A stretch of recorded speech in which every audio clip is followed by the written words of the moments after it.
Welcome back to the conclusion of A Spider's Web. When we last left our story, Joe was standing in disbelief, having heard that his daughter wanted to marry. Chapter 43. Polly. Helen whispered into the darkness of her room. Polly, is it you? Why are you doing this to me? I'm so sorry, so sorry. Please say something. Silence. Then the vision was gone. This had been a regular occurrence for the last few weeks.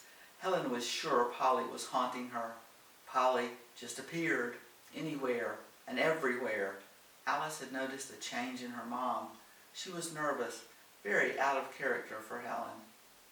Morning, Mom, Alice said one Saturday. How are you? Have you been sleeping? You look pale. Oh, Alice, Helen began. Alice took her hand and looked into her mom's eyes. Mom, what's wrong? Tell me. Polly was all she said. Polly?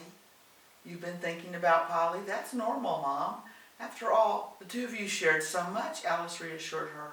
No, Alice, Polly is here. She's haunting me, Helen said, looking around nervously.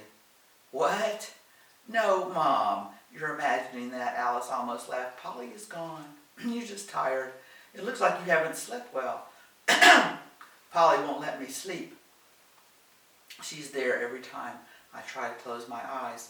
Oh, Alice, what am I going to do? Helen broke into tears and hugged her daughter. Mom, let's go to the porch and we can talk about it. Come on. Alice led her mom to the porch. Helen was shaky and still crying. Mom, sit down. Let me go and get coffee for us. When Alice returned, Helen was on her feet, looking around again, as if something were lost. Mom, sit down. What are you looking for? Then Alice realized what was going on. Polly, Mom, is she here now? I thought so, but I was wrong. But Alice, I'm not making this up. This is real. She's haunting me, Alice, Helen insisted. Tell me about it, Alice responded. Alice listened. She couldn't believe what she was hearing. She had to question her mom's sanity if she really thought Polly were haunting her. Mom, listen to what you're saying. Do you really believe that Polly's ghost is here? In this house with you? No, Mom. It's just you feeling guilty. Feeling bad for her. I promise you, there are no ghosts here. Yeah, I would have agreed with you until recently, Alice. But this is happening. She's haunting me. She's everywhere. I never know when to expect her next. It's making me crazy. Well, I have to agree with that one, Mom. This does sound crazy, Alice responded. With Lil gone for the month, the house was unusually quiet. Alice was sure that this only added to her mom's imaginings. And, since Tahiti, she hadn't set foot in DAL, so she had little to do but walk around her large house. When Lil returned at the 1st of August, she moped around the house like an injured animal. Lil, her dad said one afternoon, you feeling okay? No, Dad, I'm not. This situation is unbearable. I need to be with Ari. All right, listen up, Joe insisted. You're just about to turn 17. You have your whole life ahead of you. If that involves Ari, that's great. But in the meantime, we have to get through this very important senior year of yours. I don't want to see your grades drop, young lady. And by the way, if you're going to call them, you need to get to work and make some after-school money to help pay Helen for all that. I will, Dad. I will, so I can call a lot. What's a lot? Joe asked. Every day, Lil insisted. Maybe every week, Lil. You're talking about calling Tahiti. I can get a cell phone, Lil suggested hesitantly. No, Lil, we agreed. No cell phone right now. You have other things to concentrate on. Maybe after graduation, we'll see, Joe responded. Every week. Okay, we can try that, and I will work. I always have, Dad. You know that. I can do it. I know you can, he responded and stroked her hair. You do just about anything you put your mind to. I think you get that from your mother. How are things with her, by the way? Actually, Dad, pretty good. She's really interested in what's going on with Ari. I think she's making this relationship her pet project, Lil answered. Just what we need, Joe said under his breath. Chapter 44. When Alice's birthday came around, Helen seemed more relaxed. She hadn't seen Polly's ghost for several days, and she was so excited about throwing the party. Everything else took a back seat. The lawn was decorated as always. There was lots of food, and the beer was abundant. Alice recognized her gift immediately, hot pink wrapping paper around a large box. "Can I open it, Mom?" Alice asked immediately. "Sure, it's yours," her mom pointed out. Alice opened a beautiful quilt from the downtown summer fair, colorful, heavily quilted, and beautifully bordered. "Mom, it's wonderful. Thank you so much." "It's beautiful," Helen heard. "What?" she said and looked behind her. "Mom, who are you talking to?" "Someone was talking to me, Alice." Then I saw her for the first time in days. Then Helen saw her for the first time in days. It was Polly, right there, right in front of her. "Alice, don't you see her?" Helen said a bit too loudly. "See who, Mom? I see all your guests. I see you." "Polly, Alice, don't you see her? She's right there. You could touch her." Mom, let's walk over here."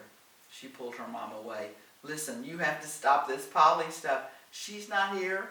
She's never been here. She will never be here. This just has to stop," Alice insisted. "She is here, Alice, right there, and she won't leave me alone. She's never going to leave me alone. What am I going to do?" Helen looked around, but Polly was gone. "Mom, do you see her now?" Alice asked. No, Alice, she's gone. But she was here. I'm sure of it." "Okay," Alice said, "okay." Then she looked out over the party and said, Polly Franklin, go away. This is my party, and you're not welcome. How's that, Mom?" "Don't make fun of me, Alice. I know you don't believe me, but I'm not making this up," Helen assured her. Later that evening, Helen saw her again by the iris on the filled-in pond. Helen decided to confront her. "Polly, is that you? If that's you, I need you to talk to me." "You've made your point, Polly. I'm guilty. I killed you. I did it. Please, what more do you want?" "I want you, Helen. I want you," was the reply. Helen stumbled away from the garden in fear. When the school year started, Lil, Joe, and Alice were all busy and often away from the house. It seemed like Helen had too much room, and it was so quiet, too quiet. Helen worked with her plants and cooked. She took long walks. Polly was gone again, but her message at the party continued to play in Helen's head. What could she mean? "I want you." What did she want her for? Only to torture her further? "Joe," Alice said one morning, "Joe, I am really worried about Mom." "About your mom? What's wrong? Is she sick?" Joe asked. "Well, maybe, but not physically. Do you know that she's been seeing Polly?" "Polly? Polly Franklin? Alice, why didn't you tell me?" Joe asked, concerned. "I just thought it would pass, Joe. This is absurd, of course, but it's not going away. She insists she sees her, and it's stopping her from sleeping. She saw her at my party. I tried to go along and insist that Polly leave Mom alone," Alice continued. "How did that go?" Joe asked. "She accused me of making fun of her, but I didn't know what else to do, Joe. What if Mom is just losing it? She is old, Joe. What are we going to do?" "Let me talk to her, Alice. Maybe I can get to the bottom of this," Joe insisted. "What would you say?" Alice asked. "I don't know right now, but we've always been able to talk. Let me try," he almost pleaded. He did try, but Helen only continued to insist that Polly was around. Helen felt like she was losing her mind. "She talks to me, Joe. The last time I saw her was at Alice's party. She said something pretty scary. She stopped and looked around, frightened.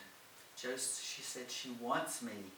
I'm really afraid, Joe, more than I've actually let Alice know. Really afraid. What can she mean, that she wants me?" she asked, actually shaking. Helen listened. "Are you for real here? Do you really think Polly is haunting you? Do you really think she's here? Because if you do, we need to get you to a doctor. You have to know that you're just imagining all of this," Joe insisted. "You too? Won't anyone believe me?" Helen was in her kitchen washing up from supper when a voice called her from the front porch. "Polly, oh Polly, is that you again? Why can't you leave me alone?" Helen pleaded. She went to the porch but saw nothing. She was looking out over her lawn when she felt a hand on her back. She turned and gasped at what she saw. Polly was there, angry but smiling. Helen felt herself being pushed. She lost her balance and fell down the front stairs. When Joe found her, she was dead. Everyone just assumed she had slipped and fallen. They buried her beside Doris. Matahi and Ari came in for the service and stayed for a week. Lil took the week off of school as well. It was such a shock. Helen had been so strong, no one could understand what she was doing on the porch in the first place. She always used her kitchen door. The front was rarely even opened. In the end, Alice and Joe could only assume that she had just been slowly going downhill, that there was nothing they could have done. She was old, and with all of the Polly issues, they could only conclude that she had gone to the porch confused and slipped. It was a simple but beautiful ceremony, followed by a wonderful and big celebration of life, just as she would have wanted it. Chapter 45. Lil was miserable. She missed Helen, and Ari was back in Tahiti for his senior year. She was totally uninterested in being a high school senior herself, but she did manage to work and keep up her grades. She moped around the house until it was time to make the once-a-week call. Finally, Joe gave up and bought her a cell phone so she could call at will, and she did. Lil and Ari talked and talked. Joe wondered if he had done the right thing. He felt he had just encouraged the relationship, which was fine as long as they didn't make plans to elope. Alice and Joe moved upstairs. Alice worked with her mom's plants when she had the time. She had never been interested before, but she found she actually enjoyed it. It kept her connected to her mom, and she liked that. When the school year ended and Lil had graduated with honors, Ari was all she could talk about. He came to Dysonville in midsummer, and together the two of them made an announcement. They had plans to go to Dysonville Community College for 2 years and then to marry. The idea of 2 years, unmarried, and in college was more than Joe could have hoped for, so he gave his blessing, not that they were asking anyone's permission. Then Lorraine had an idea no one could believe. She and Gordon were moving back to Dysonville. Lorraine found she actually missed her only child, and even Joe had to admit that Lil seemed to need her mom. The two formed a bond that was more of a friendship than a mother-daughter relationship. Joe found this tolerable and felt he liked it much better than if they were mother and daughter primarily.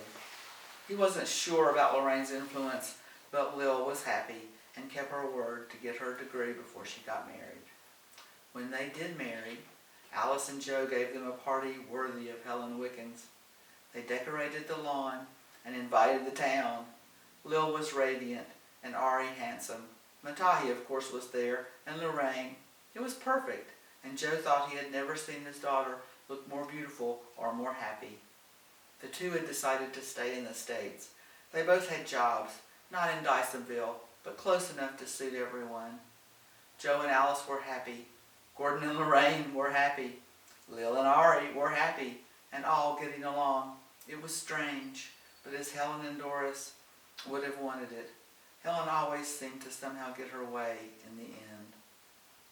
It was Alice's birthday, her 44th to be exact. She threw herself a party on the lawn with crepe paper and the ever-present citronella candles. Joe got a collection of books on keeping plants and wrapped them in hot pink paper. When Gordon arrived, Alice asked, "Well, what new adventures have you got planned for this year, you two? Mannequins in the pond are pretty funny." "Oh my God," was all that Gordon could say. The end. Thank you so much for joining me. I hope you enjoyed the reading.